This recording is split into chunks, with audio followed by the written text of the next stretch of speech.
Do you service and maintain your car yourself, or do you take it to a mechanic or a garage or even a main franchise dealer? We had a poll recently on here, and thank you so much to the over 600 respondents that left a vote, and they also left a comment. And this video is very much on the basis of that poll and the results that we got from it. And there's a few interesting conclusions that we can draw. And my aim at the end of the video is to encourage everyone to do some mechanical work on their car. Often there's a big barrier. We're going to discuss some of the barriers to doing your own mechanical work, but a lot of those barriers are actually just hurdles, and with a little bit of effort we can get round those barriers.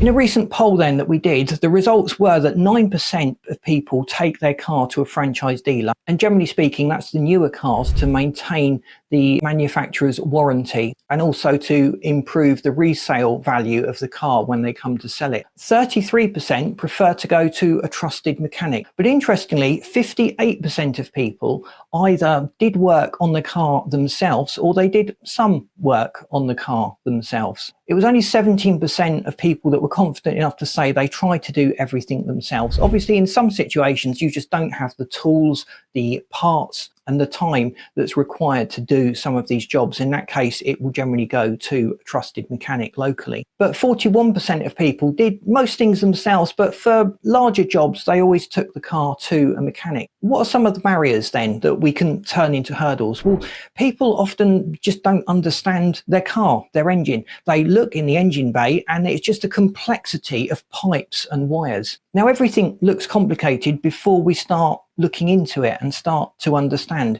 Don't let that put you off. There's simple things that we can do as a car owner that will just maintain the reliability of our car. And I'm talking about simple things like oil changes, changing the spark plugs, changing the air filters. They're all things that you'll be paying about 40 to 50 an hour for a mechanic to do, but you can do yourself very easily with a minimal requirement for specialized tools. Another barrier that people find is lack of space. A lot of the houses around here don't have driveways, so people would have to do their repairs on the street effectively. But in a lot of areas there are often public parking areas that are off the road, maybe even out in the countryside, where we have a little bit more space to work. So we might have to think out of the box and take the car to a location that will enable us to work on it. And it's very handy to just have a friend.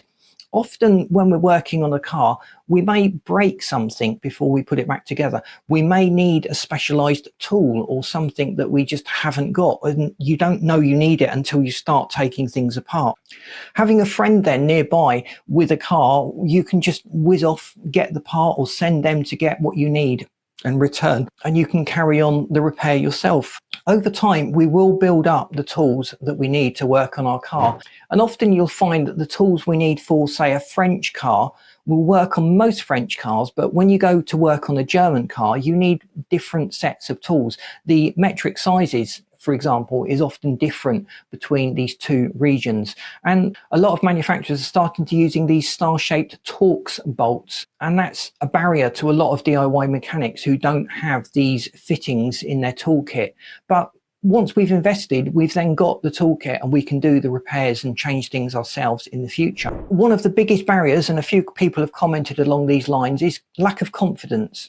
And I can understand that. We're not confident, we don't want to break things, but there are so many YouTube tutorials, so many websites, so many forums out there. It's generally quite easy now to get in-depth information and advice, and even watch a work in progress of the job that we're trying to do. And doing that will just help us to understand what's required. And in many cases, that will give us the confidence. If you've got a friend who's a bit more experienced than us in mechanical work, and this is how I started and a lot of other people started, spend time with them, do work with them on the car, get to understand. And in most cases, mechanical work is just unbolting a part and bolting a new part back on.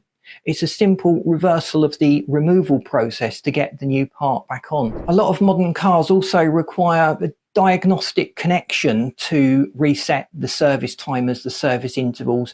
In some cases, for example, you might have changed the battery. You may have to get that battery coded to the ECU, telling the ECU what the capacity is of the battery so the stop start and all the other ancillary components can work properly in that car. And often it just needs us to invest once in a good quality diagnostic tool, and that will cover all of the bases for us.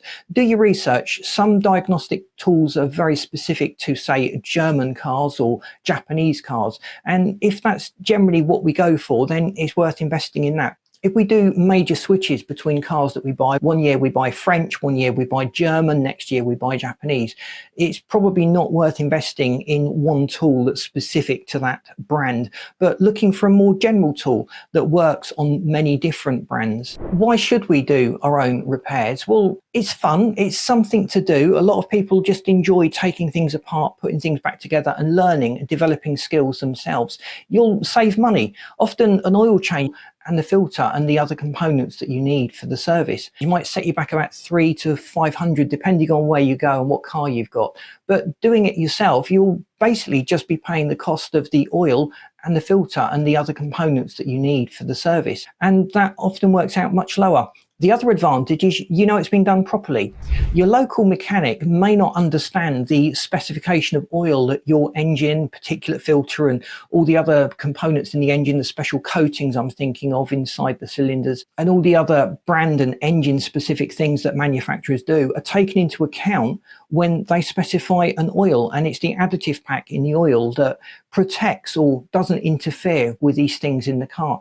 And just knowing that you've got the right oil will maximize the reliability of the car. If the mechanic locally is just putting in a very generic 5W30 oil that he uses on everything, you're probably going to run into problems with reliability further down the line. Because we're saving money, we can also do it more often. Rather than taking a car into the dealers every year, we might do it every 6 months and still be paying less than one annual dealer service. You can also tailor the maintenance to your driving. If you notice there is a potential problem looming, you can get that addressed when it's convenient to you, rather than wait for a breakdown or wait for the next service time to get everything done at the same time. A lot of people commented about the maintenance things they do on the car themselves, and a few things just kept cropping up. Changing the oil and the filter was probably the most common one that crept up. A lot of people also changed the pads and discs, and on some cars it's very, very simple. On others it's a little more complex, but again, with a little bit of know-how, watching a guide on how to do it and having the correct diagnostic tools to hand can make that job a lot easier. Fluid changes are generally quite easy. We've got the coolant, we've got the power steering, the differential oil. They're all fairly straightforward things in most cars to actually change. Spark plugs, filters, you've got your cabin filter that the air conditioning runs through, you've got your air filter that goes into the engine, you've got a fuel filter. There's various filters in the car that are relatively easy for even a novice mechanic to change, and that's a great starting point. Start off by investing in good quality tools. Often if you buy cheap tools, they break or they don't work and you come unstuck. It really is worth buying these good quality, well-made tools that actually fit, because they will last a lot longer. The old adage of buying cheap, buying twice certainly applies when it comes to buying tools for our car. Keep a careful note of everything we do. Keep receipts for the parts that we buy. Keep a note of the mileage and the date and the condition of the car when we actually did the work. This also helps when we come to sell the car, because we're showing evidence of a service record or a service history, even if it's something we've done ourselves. If we've got receipts, that goes a long way to convincing the buyer that we've looked after the car. So everyone really should attempt some DIY repairs on their car themselves. It's a great way of saving money, making sure the job is done properly, that the car is properly looked after and maintained. And you do have a good feeling after you've done a job on your car and it works afterwards. Don't let anxiety put you off, or just a lack of confidence. Everyone had a lack of confidence before they started doing something. That's the nature of life. Confidence is something that is built step by step. I hope you found this video useful. Please let me know what work you do on the car yourself, what you're planning to do, and whether this video has actually motivated you to try some repairs on your car or some service items in the future. If you haven't subscribed to the channel, please do so. We'd hate you to miss out on the great content that we've got lined up. And I've lined up this video and this playlist that you should find really interesting. Thanks for watching. See you in these next videos.